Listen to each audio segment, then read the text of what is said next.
Welcome to InnoEthics Live, hosted by Allegra and Daria, produced in conjunction with the InnoEthics Initiative and the Be the Change Media Network, discussing topics within AI and emerging technologies, focusing on subjects such as governance and ethics, cybersecurity, privacy and autonomy in the digital world, and the impacts of emerging technology generally. By combining a philosophical humanitarian perspective with a technical scientific one, the aim of the podcast is to discuss these global issues from a point of view that takes into consideration the many facets of these discussions.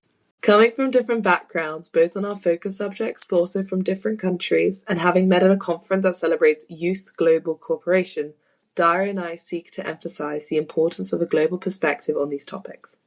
In our last episode, we discussed bias in the machine and whether AI can ever be fair, focusing on the role of language and data in AI bias. We also looked at how these issues of bias can be mitigated and why it would be appropriate to label this as a case of aethical AI as opposed to unethical AI, and the importance of regulation in these cases. Now let's start off with our fun fact, which Daria is going to take away for us. So this episode's fun fact was a bit inspired by the last episodes from Allegra. She talked about how AI was used in music. It reminded me of how I read this article about a poetry being written 100% by AI and still winning first place, which was super weird to me. So I checked out how AI was like in the world of literature. It all started in July 2023. There was a Black Story May Contain Sensitive Content by Lillian, written by Yvonne Bertram, and it was entered in the New Michigan Press or the Diagram Chapbook contest. So this collection was created using a custom-trained model called Oraplan 2.0, which was kind of a version of ChatGPT 3, and it was fed specifically on the works of Gwendolyn Brooks to mimic a Black poetic voice. Its intention was to expose the biases and imaginative limits of AI. Bertram wanted to see if a machine could handle the nuances of race and history. As we mentioned on our last episode about bias, a machine can have many biases. Therefore, the author wanted to test how it would behave when it was specifically fed this type of training data. This was the winning collection of the contest, but afterwards it gained a lot of backlash because of this AI usage, given it was one of the first. But the author defended her work by showing that literature is a process, even when using AI, because of the labor intensive training of it and how it shifted the view from AI as a shortcut to AI as a complex curated instrument that could be used even in the world of art and literature. And I think that's so interesting, Daria, because a lot of people argue, for example, even with AI in music and AI in poetry in this case as well, that part of the beauty behind these creative outlets and these creative mediums is that it's coming from a place within the human, like within the human brain, within the human soul. So therefore, if we boil it down to just words on a page, or we boil it down to just notes played on the piano or notes played by a machine, how does that affect our relationship with these creative mediums? Even if they are technically brilliant, but they don't have the same human element that drives them from behind. Exactly. This is what I was trying to get to the bottom of. So, moving on to October 2023, there's also The Land of Machine Memories by Shen Yang in Jiangsu Youth Sci-Fi Competition. Sorry if I'm not pronouncing it right. So, what he did, he used 66 prompts to make 100% AI poetry with the intention of turning it into a Turing test. For the people who don't know what a Turing test is, it's basically a test created to see if a machine can act like a human. What was so interesting about this poetry was that it won the second place when only one of the judges knew it was AI made. And there were other judges who were like, this is such an outstanding work and it's better than any quote unquote boring human made poetry. It was interesting to see. Moving on to 2024, 2 years after AI hit big, the Tokyo Tower of Sympathy by Rukuden in the Akutangwa Prize contest. What the author did, she used AI to write the AI character dialogue, which amounted to around 5% of the entire work, and still won. She did mention where exactly she used this AI, and actually, she said that she used AI as a co-author. It was interesting to see, and more interesting to let it be allowed in a competition. In October 2024, The Grandfather by Christian Papazov entered a poetry contest in Bulgaria. This poem was 100% AI created and was going to win, but Papazov confessed about not writing a single word. So, as he was about to win, he came clean that this was AI and then pulled out of the contest. He wanted to show that the machine shouldn't replace the soul. So this shows how it starts to be accepted, but it's really not. So it depends from person to person, from country to country, from view to view. And the latest case I read about was in December of last year, Dear Altar by Jia Chao Lu in the Auckland, New Zealand Book Awards contest. He mentioned that he used AI in specific sections, but even though he said where he used it, he got disqualified because of the apparently zero tolerance AI policy implemented. The conclusion I wanted to come to was that when there is change, there is going to be debate. And in this case, the debate is not closed yet. It is yet to have a final verdict on how to treat AI usage in literature and in art and in music. All this was simply inspired to look more into because of one news article about how an AI poetry won in a competition. And I think this question of earlier we were talking about the soul and that example of the grandfather, the author wanting to show that the machine, like AI, doesn't have a soul and therefore it can't express creatively in the same way, arguably, brings us on to today's topic, which is going to be whether AI can ever be your friend and whether you can have an interpersonal relationship with AI, which is super subjective and super unique to each individual. However, we wanted to dive into these topics following a huge wave of how people and teens and young people and children are choosing to have these interactions with something that you would imagine is quote unquote soulless. How could you have these conversations with AI or a chatbot about how deeply music moved you or about what emotions you felt while listening to someone describe their poetry or while reading a book if you're having these conversations with a machine that can't feel these emotions the way you're feeling them? So in that case, let's continue with today's main theme. In 2025, UK youth charity Onside found that 20% of UK teens turned to chatbots because, and I quote, "it is easier than talking to a real person." Moreover, about 2 in 5 teens have used AI for advice, some emotional support, or just to chat.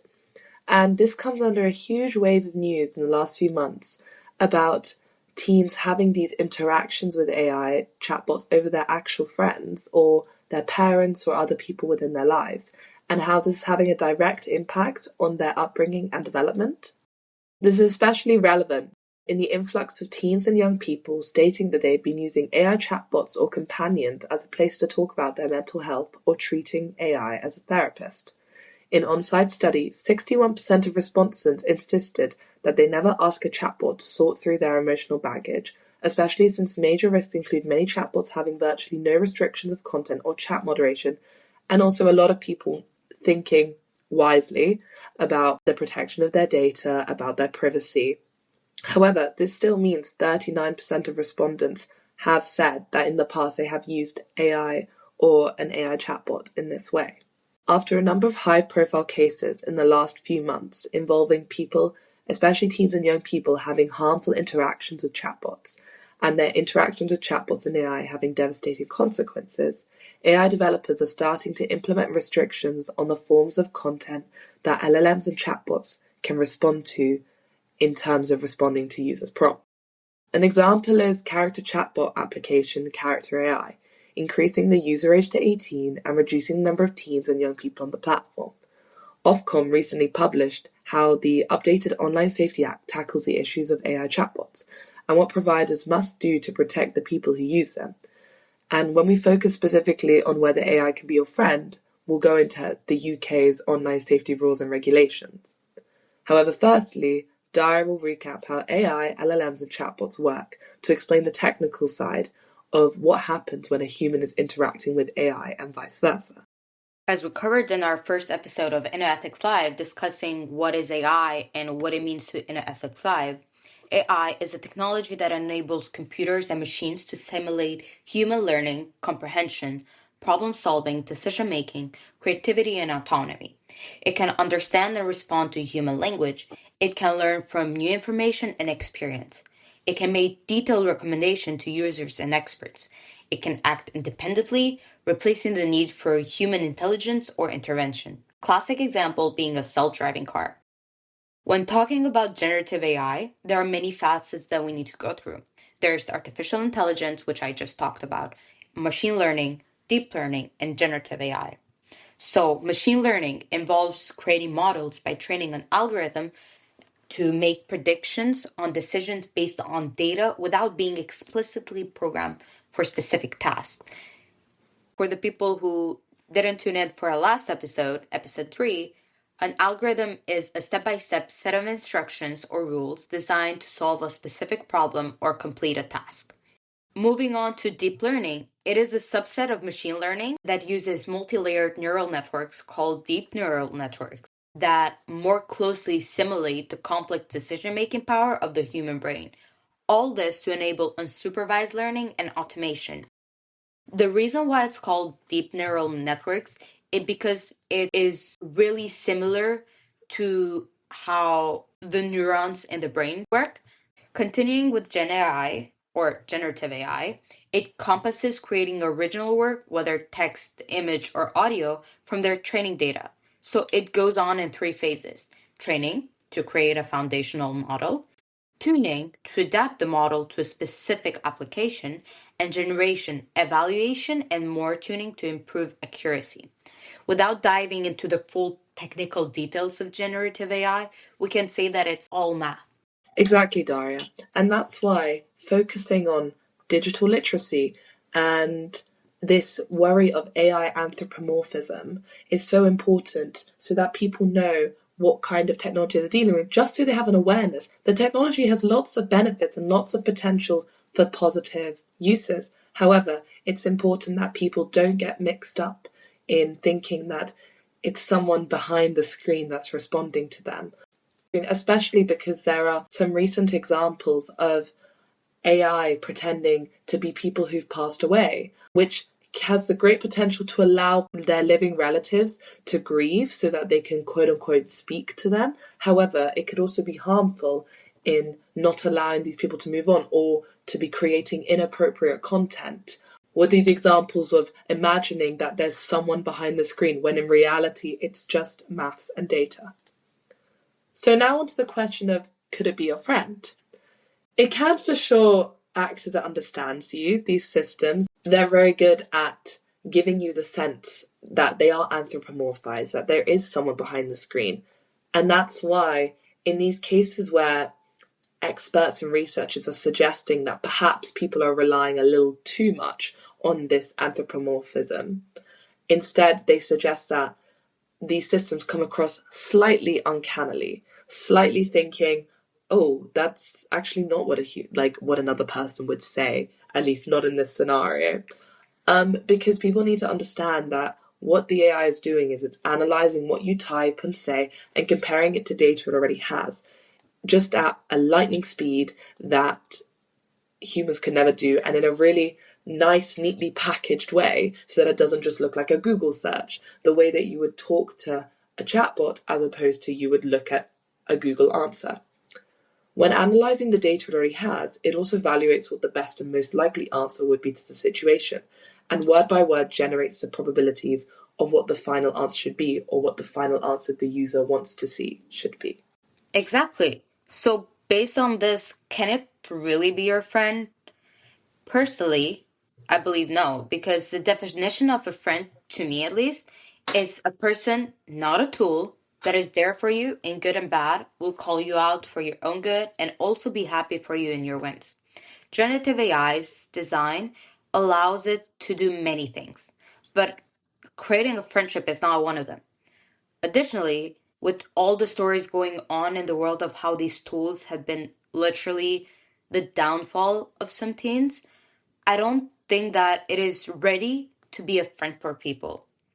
I don't think it can ever be, but maybe if, a big if superintelligence will ever exist, then I could maybe wrap my head around having a machine as a friend. Earlier, I talked about AI being used in literature and how it can move people enough to say that its work can be the most outstanding one of any human. Yes, it can be true that it can be used to move people, but it doesn't behave that way when being friends with it. I get that sometimes it feels like AI won't make judgments about the person sharing their life with it, and it can make them feel better, but it doesn't know their full potential. It won't help them in the long run. It tries to affirm anything you say to make you feel better and keep talking to it. It's like, in a nutshell, like social media. It sucks you in, gives you a quick hit of dopamine, but it doesn't do you any good in taking the reins of your future. It can create a plan, give advice on any low level decisions, and is very helpful tool in general. But in my opinion, it cannot be a true friend. Another point is that a friendship is sharing, giving, and taking. If you constantly take, it becomes a relationship with yourself that you just read or hear the thoughts generated from a machine. In a friendship, you should be there for the other person, same as they should be there for you. In a friendship, you share memories together, you talk together, you laugh and cry together. But with the screen, you're the only one doing that. What about you, Allegra? What do you think? I think you raised such an excellent point on the nature of these interpersonal relationships and why, at least in our opinions, because I agree it doesn't really work the same with the machine. Because I think that AI chatbots are a new and increasingly prevalent tool that some people use for work, study, research, entertainment, or simply for conversation.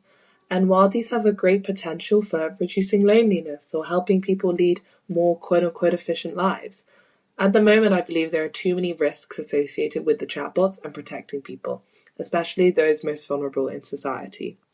For example, I believe that an app where people who are struggling with mental health or simply want somebody or a friend to speak to and someone to listen about their problems of their day could have a really positive benefit if designed and deployed with the proper ethical and moral understanding and capabilities that a human has. However, on the flip side, these chatbots and LLMs do not push back on the user, which I believe is a really essential part of our interactions with those around us, especially those closest to us or our friends. Because those closest to us want the best for us, they may suggest something that you may not have considered, and this pushback allows for constructive conversation to take place that benefits both parties, even if it isn't something you necessarily want to hear but is important you consider.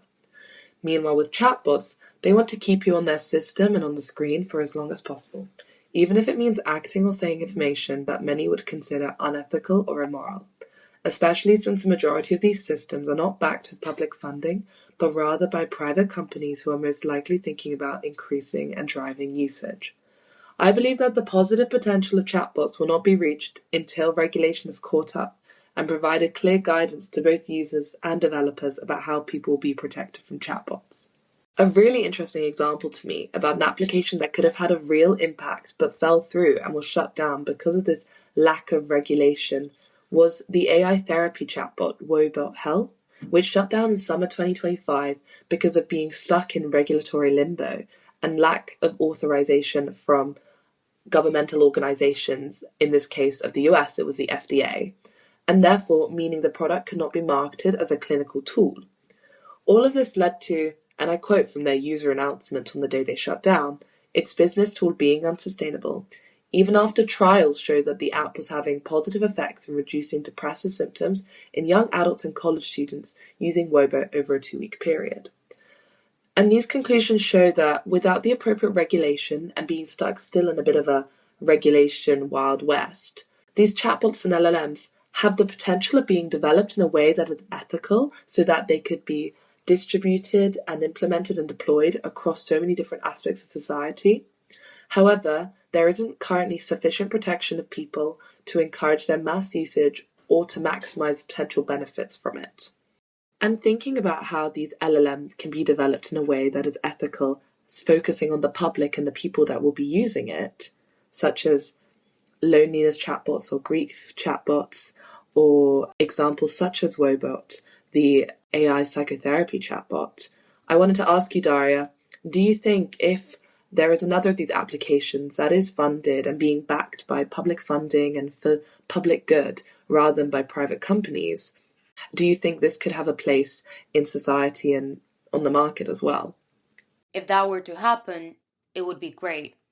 But being realistic, it's very hard to imagine a government funding this, as in being fully public rather than even some sort of share with the private sector, because it will need a lot of funding. It's not something easy to make. LLMs take time, take a lot of people. Therefore, the funding is going to need to be kind of huge in order to achieve something like this. But also, if it were to happen, which, as I said earlier, very unlikely because there are a lot of issues with governments in themselves before taking on this sort of issue in their hands.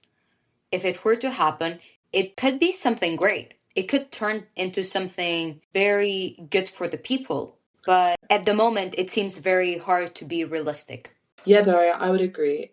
Realistically, at the moment, I don't think it's a possibility. However, if it was to come under, for example, healthcare, which in some countries does come under public funding and in other countries there's a more private approach, then perhaps there would be the potential for it. However, currently at the moment, the biggest hurdle, in my opinion at least, would be the regulatory aspects and the need to protect those using it who are more vulnerable to the potential negative consequences of it.